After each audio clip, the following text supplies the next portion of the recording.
Bonjour frères et sœurs dans le Seigneur. Bonjour à tous. Par la grâce du Seigneur, nous sommes encore là ce matin pour partager la parole, nous encourager. Les temps deviennent de plus en plus difficiles.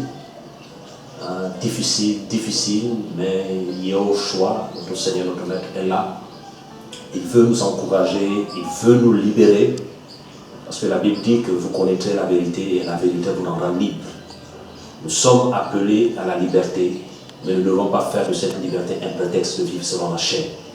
La liberté que Yeshua nous offre, c'est pour édifier, c'est pour bâtir, c'est pour construire, parce que notre maître est la lumière.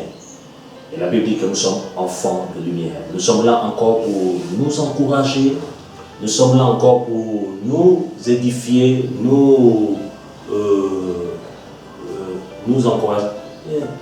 encourager, et nous voulons que le maître soit encore élevé, soit encore glorifié, parce que les temps deviennent de plus en plus difficiles. Nous allons recommander ces temps entre les mains de notre Papa. Seigneur, merci pour ton amour. Seigneur, merci pour ta grâce. Seigneur, merci pour tes enfants. Père, nous prions pour l'unité de ceux qui te craignent. Nous prions pour l'unité de tes enfants, Seigneur, dans toutes les nations. Nous prions l'unité, Seigneur, de tous tes enfants. Nous voulons cette unité dans l'esprit, pleine de lumière et de liberté. Papa, que ton nom soit béni encore, Seigneur. Prends le contrôle de ces temps. Yahweh, car tu es notre Papa fidèle. Au nom de Yeshua, Hamashiach. Amen. Comme nous le disons, ce matin, nous allons partager sur quelque chose que le Seigneur de plus en plus me met à cœur. C'est l'esprit de pharisianisme, l'esprit des pharisiens. Et nous connaissons un peu tous l'histoire des pharisiens. C'est une secte qui s'est farouchement opposée à la vérité, farouchement opposée au Seigneur. C'est une secte qui s'est mise à part, non pas pour édifier, mais pour détruire l'œuvre du Seigneur. Mais nous bénissons le Seigneur parce que nous sommes plus que vainqueurs par Yeshua, notre Seigneur, notre Maître. Donc, ici, nous voulons partager simplement de cet esprit des pharisiens, cet esprit de contrôle, cet esprit de destruction, cet esprit de complot, cet esprit de mensonge, cet esprit qui n'est pas du Seigneur. Parce que quand nous lisons dans Jean 8, le Seigneur nous dit que les pharisiens sont les pharisiens sont, il qualifie les pharisiens comme étant les fils de l'ennemi, donc comme étant la semence de l'ennemi. Donc ils venaient de l'ennemi, mais pourtant ils se disaient enfants du Seigneur. Et pourtant ils se disaient qu'ils sont disciples de Moshe. Moshe qui était un véritable appelé de Yahweh, qu'ils ont pour père Abraham, Abraham qui était un véritable appelé de Yahweh. Mais les pharisiens se disaient être disciples de Moshe, alors que Yahushua, le Seigneur, est le Maître lui-même qui connaît les cœurs, qui connaît les vies, qui connaît ce qui se passe dans le secret. Il dit dans le livre de 1 Samuel 16-17 que l'homme regarde à ce qui frappe les yeux, mais Yahweh regarde au cœur. Donc l'homme, lorsqu'il n'a pas le discernement spirituel, regarde à l'aspect physique, mais Yahweh, avec ses yeux en flamme de feu, regarde l'intérieur, c'est-à-dire le cœur, la partie que l'humain ne voit pas, la partie que les yeux physiques ne voient pas, mais que seul le Seigneur voit.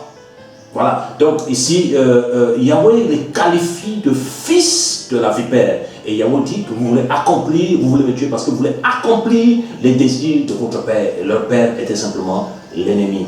Donc il voulait simplement accomplir parce que on fait ce qu'on a appris de son père. Si ton père c'est l'ennemi, tu feras ce que tu as appris de ton père. C'est-à-dire que tu vas détruire, tu vas casser, tu vas tout détruire parce que cela vient de ton père. Mais si ton père c'est Yeshua, tu vas bâtir, tu vas édifier, tu vas construire, tu vas être un fils de la lumière, tu vas être un fils de la paix, parce que tu as reçu la semence du Seigneur, tu as reçu la semence de notre Papa Céleste, cette semence qui est pure, cette semence qui est vraie, cette semence qui est la parole véritable, cette semence qui est la parole de vie, cette semence qui va nous amener de plus en plus de l'avant avec le Seigneur. Donc, là nous voyons que les pharisiens n'étaient pas du Seigneur.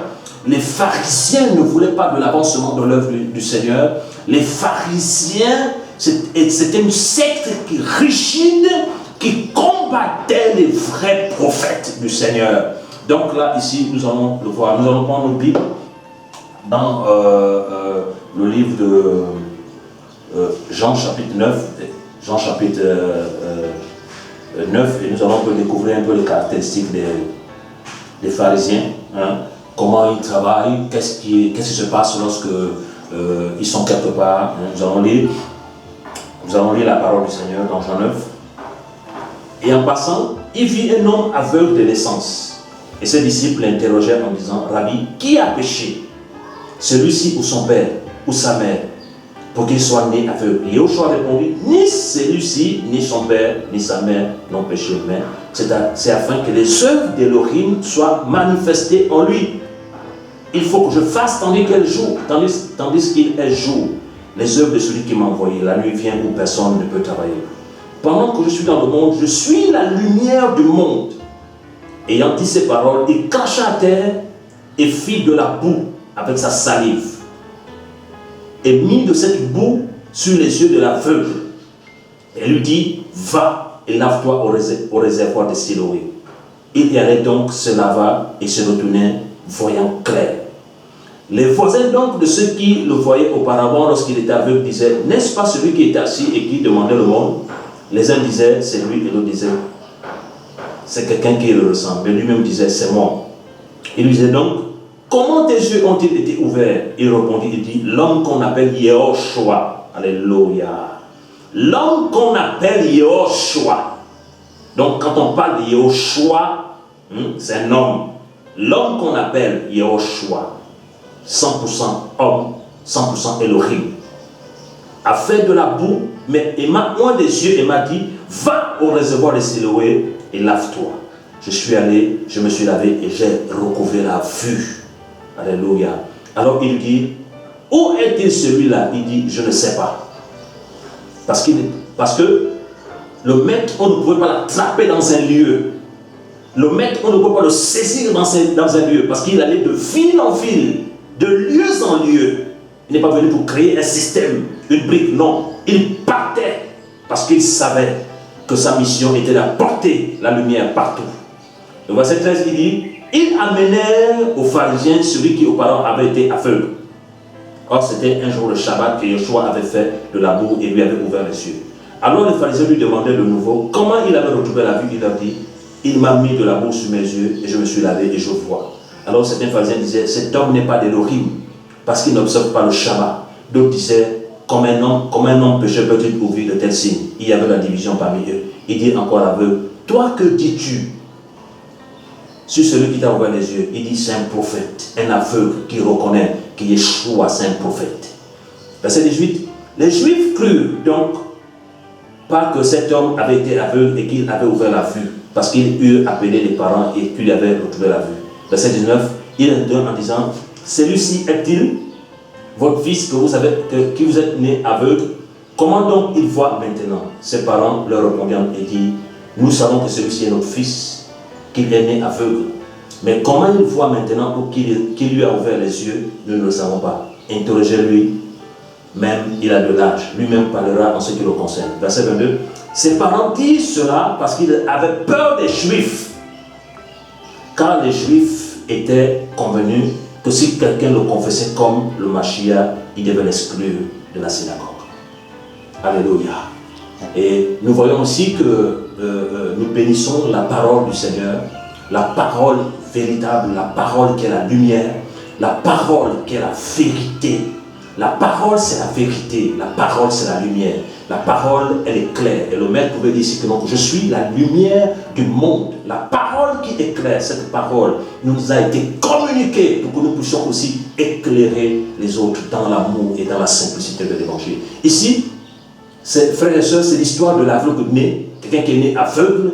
Et ici, Yeshua fait comprendre que, connaissant toutes choses, fait comprendre que ce n'est ni la faute de sa mère, ce n'est ni la faute de son père, mais cet aveuglement vient pour glorifier glorifier le nom du Seigneur, afin que les œuvres d'Élohim soient manifestes. Donc, dans sa préscience étant Élohim, Yeshua savait qu'il devait rencontrer cet homme et le guérir, étant aveugle. Donc, il part, il donne un aveugle, quelqu'un qui ne voit pas, il cache à terre, il met sur la boue, il met sur ses yeux, en tant qu'aveugle, il lui dit, va au réservoir des Siloé. On ne sait pas comment il a fait pour aller au réservoir des Siloé. Ça, c'est le mystère du royaume. Va au réservoir des Siloé, te laver le visage. Il part, il lave le visage, il voit clair.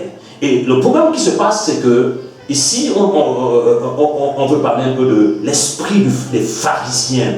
L'esprit de pharisiens qui s'oppose à l'œuvre du Seigneur. L'esprit des pharisiens qui s'oppose à l'avancement de l'œuvre du Seigneur, qui ne veulent pas voir l'œuvre du Seigneur avancer, qui ne veulent pas voir les enfants du Seigneur dans la liberté et dans la joie pour grandir dans les grâces et la vie de l'esprit. Cet homme s'en va.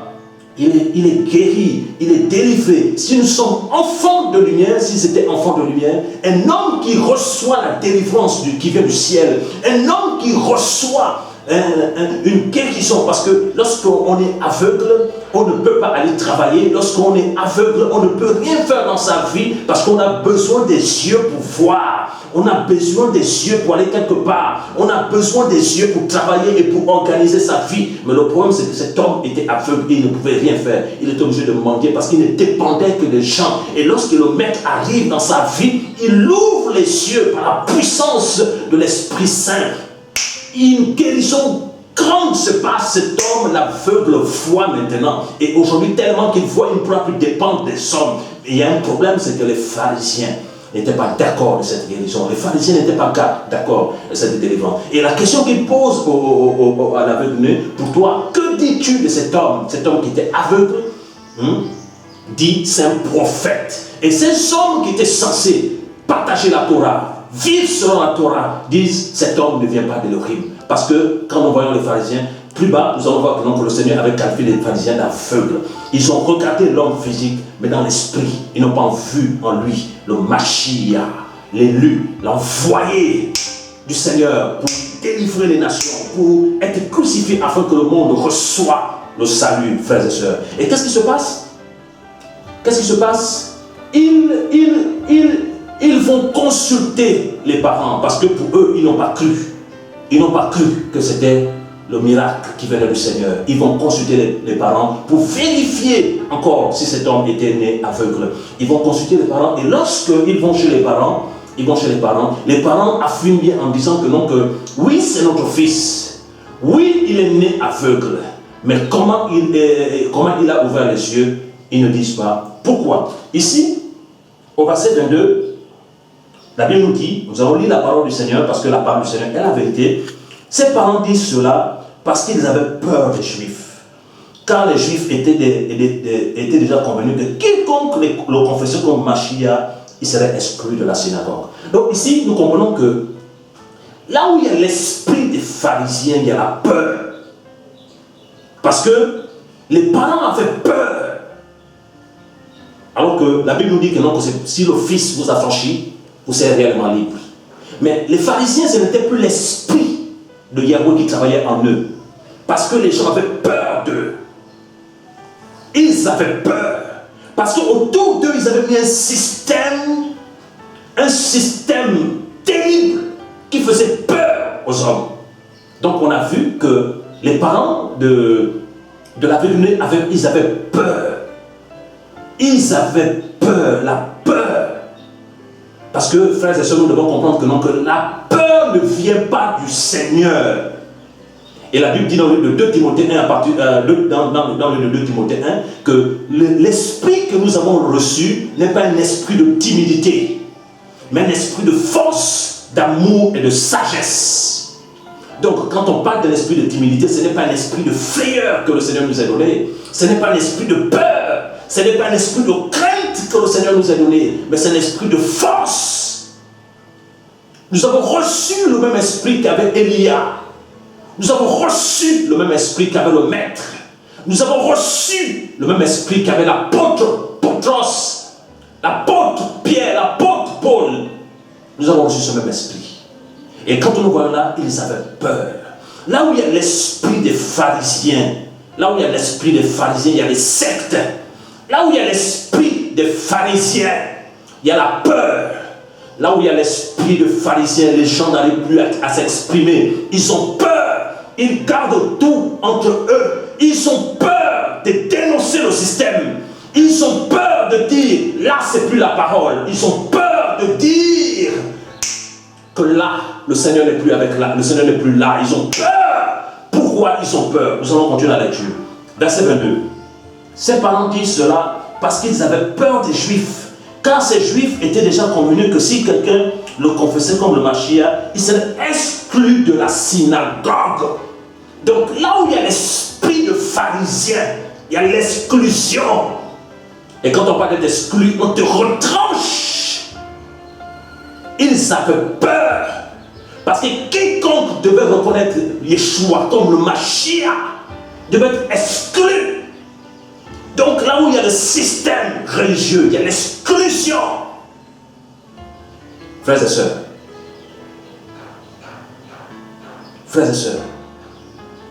les temps sont graves. Voilà pourquoi chacun de nous, en tant qu'enfants du Seigneur, nous avons reçu l'évangile. Nous avons reçu la parole. Nous avons reçu les enseignements.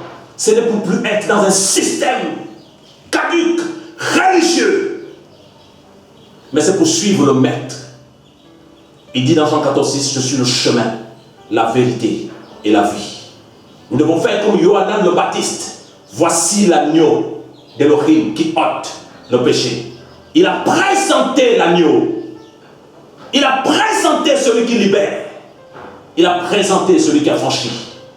La parole révélée. La parole vie, il a présenté. Et si on te présente la parole, ce n'est plus pour être dans un système. Si on te présente la parole, ce n'est plus pour être captivé par un système.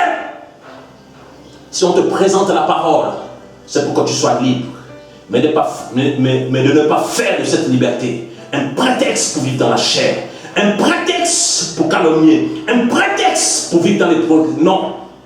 Mais cette liberté, c'est la liberté que tu la reçois. Ne laisse plus un homme te prendre cette liberté. Ne laisse plus un système des hommes t'arracher cette liberté. Ne la laisse plus. Les apôtres se sont opposés au système religieux. Ça les écoutait, c'est que ça devait l'écouter. Mais ils sont tenus bons grâce au Seigneur. Ils sont tenus bons. Ils ont refusé le système des religieux. Ils ont refusé les complots des hommes. Ils ont suivi le Seigneur dans la marche et dans la gloire, frères et sœurs.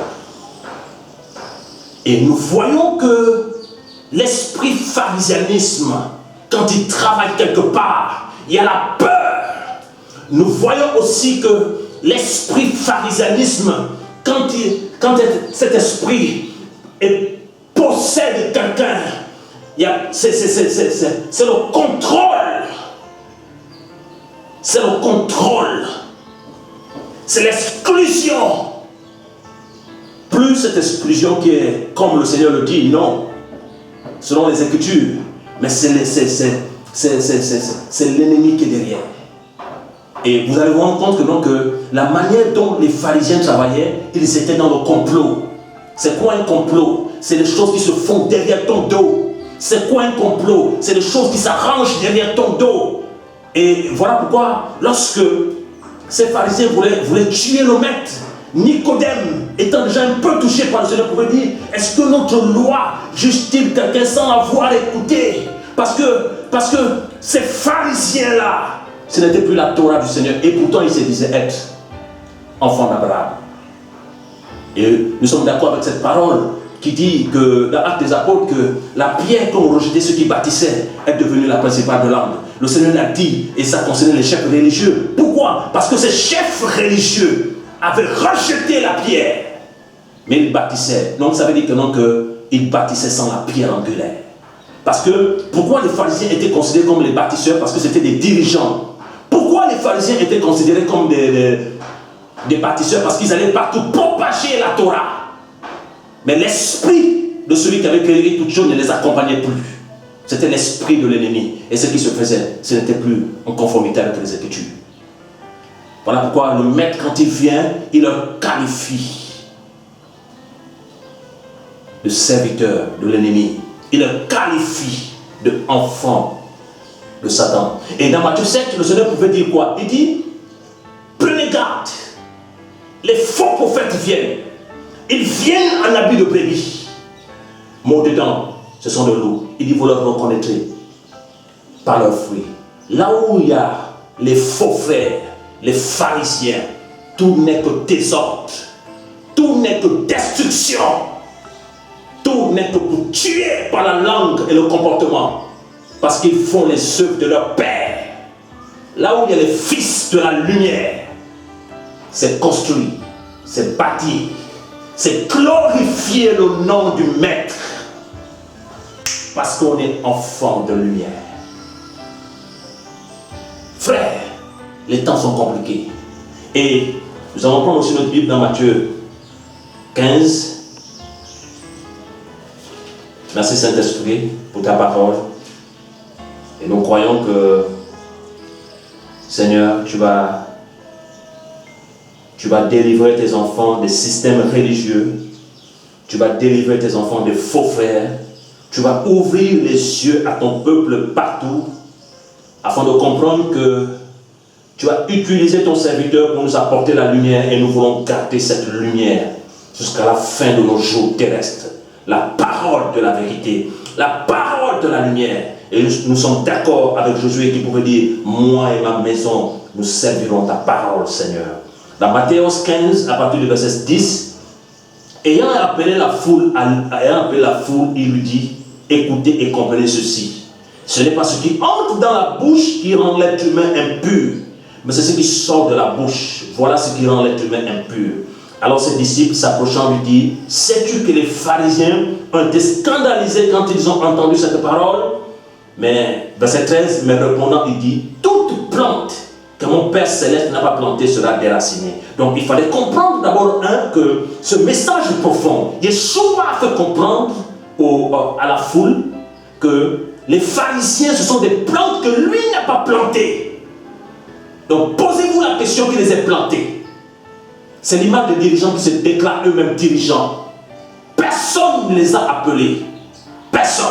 Parce que lorsque l'appel vient du ciel, le fruit que tu porteras, ça viendra du ciel. Mais lorsque l'appel ne vient pas du ciel, le fruit que tu porteras vient de celui qui t'a appelé. Si c'est l'homme qui t'a établi là, tu porteras le fruit de l'homme. Si c'est l'ennemi, tu porteras le fruit de l'ennemi. Et comme l'homme est charnel, forcément aussi tu porteras le fruit de la chair. Et dans le livre de Yohanan, la Bible nous dit que donc, un homme ne peut recevoir que celui qui a été donné du ciel. Donc chaque enfant du Seigneur, ce qu'il a reçu, lui a été donné du ciel. Et si ça vient du ciel, nous allons reproduire la vie du ciel, le caractère du ciel et le comportement du ciel. Parce que notre papa n'est pas venu pour détruire comme l'ennemi. Notre papa est venu pour nous donner la vie. Et la vie en abondance. Et dans Yohanan 10, on nous dit que l'ennemi ne vient que pour détruire. Or, les pharisiens, les pharisiens, quand ils venaient, c'était pour détruire, casser, briser les vies. Mais le maître, quand il passait, ou les disciples du maître, quand ils passaient quelque part, ils apportaient la vie. Paul apportait la vie. Pétros apportait la vie. Yohanan apportait la vie. Les apôtres apportaient la vie. Et même quand on voit des pères dans la foi qui le craignent en ce moment, ils apportent la vie. Frères et sœurs, ils apportent la vie. Et le Seigneur dit ici que ce sont des plantes qu'il n'a pas plantées. Et toute plante que mon Père Céleste n'a pas plantée sera déracinée. Ce message est prophétique pour tous ceux et celles qui n'ont jamais été appelés par le Seigneur. Ils vont être déracinés. Parce que le Seigneur veut travailler. On continue la lecture. Au verset 14, il dit, laissez-les, ce sont des aveugles qui guident les aveugles. Si un aveugle guide un autre aveugle, ils tomberont tous dans la fosse. Une autre caractéristique des pharisiens, c'était des conducteurs. Et le Seigneur les qualifie des conducteurs aveugles. Et ces conducteurs aveugles dirigeaient aussi des brebis aveugles. Parce qu'il ne faut être aveugle pour écouter seulement les conseils quand on est une brebis aveugle, on écoute un conducteur aveugle. Mais lorsqu'on est une brebis éclairée, on ne peut pas écouter un conducteur aveugle. Parce qu'on se rend compte que non, que le chemin qui me conduit là, c'est la fosse. La manière dont il se comporte là, c'est la fosse. Et il est en train de me diriger dans la fosse. Voilà pourquoi le Seigneur me dit, laissez-les, ce sont des aveugles qui guident les aveugles. Donc, qu'est-ce qui se passait? Les pharisiens amenaient le peuple en enfer. Les pharisiens amenaient le peuple dans la fosse. Parce qu'eux-mêmes d'abord, ils allaient dans la fosse. Et ceux qui étaient en eux, le faux message qu'ils transmettaient à ces âmes-là qui les écoutaient, partait aussi dans la fosse, frères et sœurs. C'est grave. Les temps sont graves. Laissez-les, ce sont des aveugles. Et lorsqu'on voit cet aveuglement-là, il ne s'agit pas de l'aveuglement physique comme l'aveuglement, non. Il s'agit de l'aveuglement spirituel. Ils étaient aveugles dans l'esprit. Là où il y a l'aveuglement, il n'y a plus de vision. Là où il y a l'aveuglement, il y a la stérilité. Là où il y a l'aveuglement, il y a la mort. Là où il y a l'aveuglement, il n'y a plus l'enfantement. Là où il y a l'aveuglement, rien ne se fait. Frères et sœurs, mais il faut avoir les yeux du Seigneur pour discerner que l'aveuglement frappe beaucoup. L'aveuglement, frères et sœurs. L'aveuglement. L'aveuglement. Et le Seigneur est venu pour nous rendre libres. Le Maître est venu pour nous rendre libres. Le Maître est venu pour nous rendre libres. Sortez des systèmes. Sortez des systèmes. Sortez des systèmes. Soyons libres. Soyons libres. Libres de prêcher la vérité. Libres de dire je ne suis pas d'accord. Libres de dire je ne comprends pas ce fonctionnement-là. Nous sommes libres, frères. Nous sommes libres. Pas une liberté dans la chair, mais Yeshua, le prix de la croix, c'est pour la liberté de son peuple. C'est pour l'affranchissement de son peuple. Alors nous ne devenons plus esclaves des humains. Nous ne devenons plus esclaves des humains. Voilà pourquoi lorsqu'on a affaire à un système religieux, il faut prier le Seigneur qui nous remplisse pour s'opposer farouchement au système des sorts et au système de l'ennemi, afin de garder la lumière, afin de garder la parole, afin de garder la vie de l'esprit. Et dans Apocalypse 4, Apocalypse 18 à partir du verset 4, une voix venant du ciel pouvait dire, une voix du Seigneur pouvait dire, mon peuple, sortez de Babylone. Babylone, c'est le système. Babylone, c'est les hommes qui règnent. Babylone, c'est la parole humaine. Babylone, c'est le système religieux. Laodicée. Babylone, c'est le règne du peuple. Babylone, la parole est rejetée.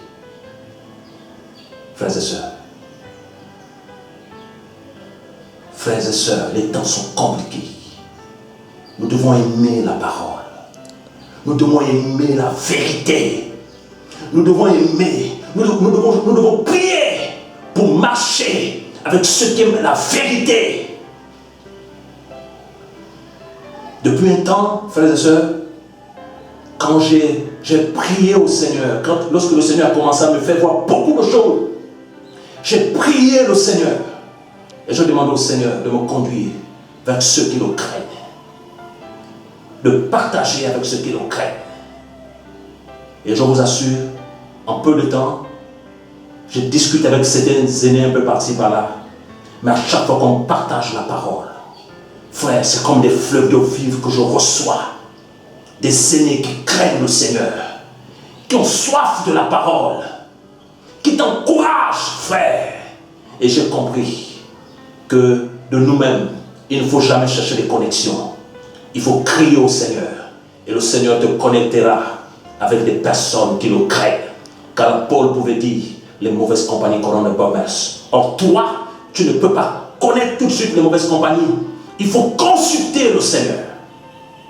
Il faut consulter le Seigneur qui connaît les cœurs de tous. Comme Pétros dans sa prière. Il y a au choix. Toi qui connais les cœurs de tous. Désigne celui qui tu as choisi lorsqu'il fallait remplacer la peau. Judas qui est décédé.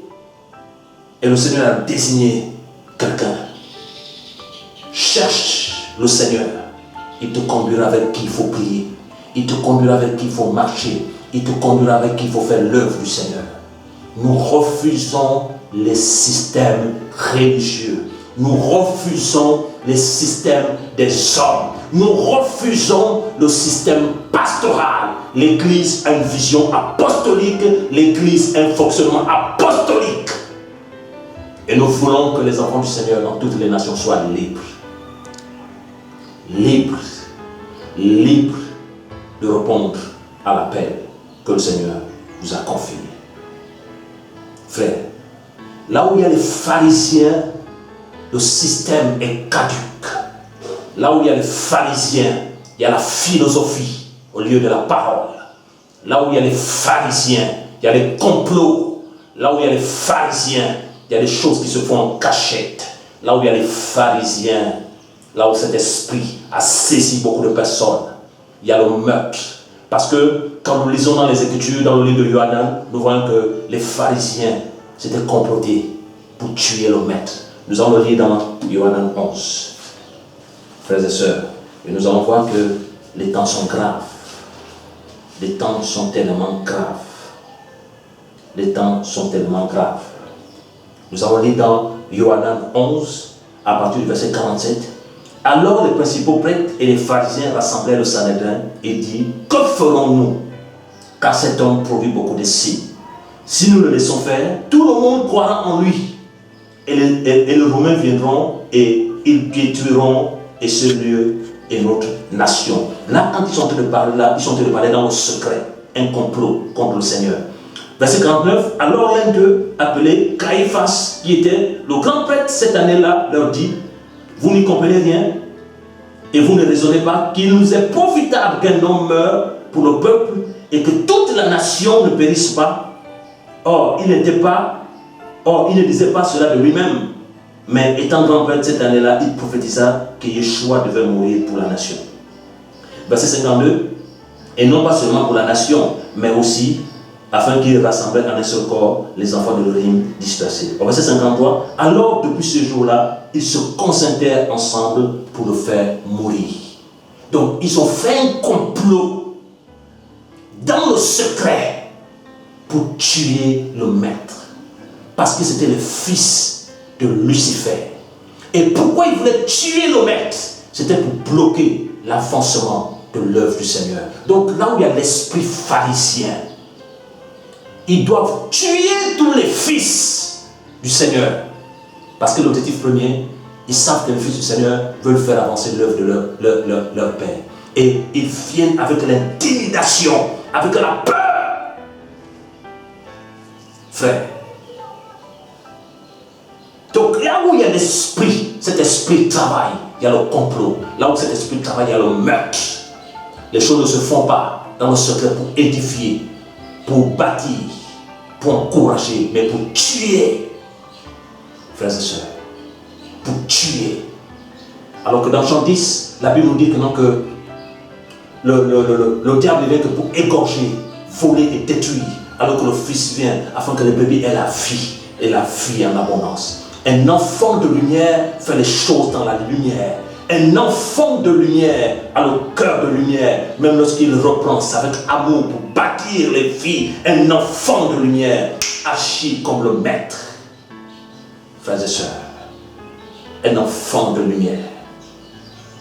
Et je me rends compte qu'il y a peu d'enfants de lumière dans les nations. Ils sont peu. Les assemblées sont remplies de l'ivraie. Des personnes avec le visage de la mort. Plus d'esprit. Qui n'ont qu'une seule mission. Détruire l'œuvre de notre Père. Mais nous bénissons le Seigneur parce qu'il y a 2000 ans, cette œuvre a résisté. Et les vrais fils vont sortir des systèmes. Je vous dis de la part du Seigneur, les vrais fils vont sortir des systèmes. Ils seront seuls chez eux, conduits par l'Esprit, pour aller proclamer la venue du Maître partout. Parce que le Maître est à la porte. Il est à la porte. Et frères et sœurs, nous allons continuer plus tard encore ces enseignements encore sur l'esprit de pharisien, le système pharisianique et le comportement des pharisiens. Comment il fonctionne. Comment il fonctionne. Et ça n'a rien à voir avec les humains physiques, non, c'est un esprit. C'est un esprit. Et il faut être spirituel pour discerner que cet esprit-là est là, ça travaille. Il faut être spirituel. Parce que Paul pouvait dire que les choses spirituelles sont aux hommes spirituels. Frères et sœurs, la prière est qu'en tant que fils du royaume, nous avons reçu la lumière, nous avons reçu la parole. Ne retournons plus jamais dans le système des hommes. Refusons les systèmes. Refusons avec farouche les systèmes. Et disons non à la religion. Oui à la parole. Et nous devons tendre la main d'association à tous ceux qui aiment la parole, la vérité. Car les vrais fils du Seigneur marchent dans la lumière. Que le Seigneur nous garde, que le Seigneur vous garde, que le Seigneur garde nos familles. Nous bénissons le Seigneur pour les vrais pères dans la foi qui ne cessent de nous encourager, qui ne cessent de nous édifier par ce qu'ils font pour la gloire du nom du Seigneur, et nous prions pour leur vie, qu'ils continuent à être des modèles. Nous prions pour les enfants du Seigneur dans les nations. Nous prions que le Seigneur ouvre les yeux à ceux qui sont dans le système religieux et qui ne le voient pas encore, car la repentance, c'est pour nous les enfants du Seigneur. Nous devons, la voie de la restauration passe par la repentance. Nous devons confesser nos péchés, abandonner les mauvaises voies et revenir à la parole et au fonctionnement de la parole. Nous voulons bénir Yahweh et rester fidèles à lui grâce au Seigneur. Que le nom de Yeshua Mashiach, notre Seigneur, soit béni et élevé. Amen.